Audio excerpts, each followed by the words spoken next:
આજના વિડીયોમાં આપણે જાણીશું કે નાઇફ પ્લીટ એટલે કે સાદી સિમ્પલ પ્લીટ કેવી રીતે બનાવવામાં આવે છે। નાઇફ પ્લીટ બનાવવા માટે મેં અહીંયા એક લંબચોરસ કાપડ લઈ લીધું છે। ત્યારબાદ કાપડ પર આપણે 1-1 ઇંચના અંતર પર માર્કિંગ કરી લઈશું।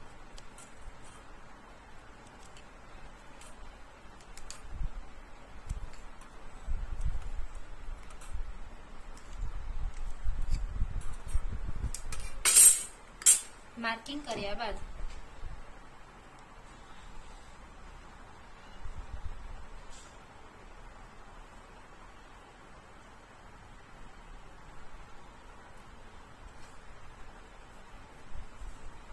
આપણે જે નિશાન લગાડ્યા છે એ નિશાનથી નિશાન મેળવીને આપણે પ્લીટ લેતા જઈશું।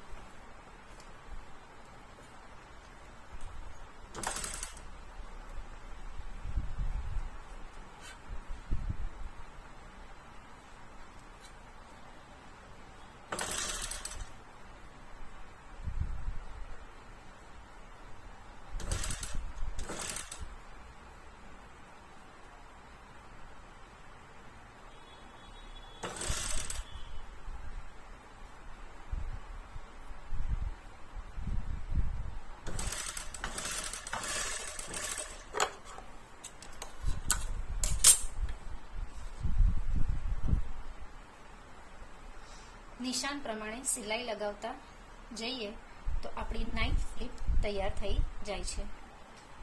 આવી રીતે આપણે નાઇફ પ્લીટ બનાવી શકીએ છીએ।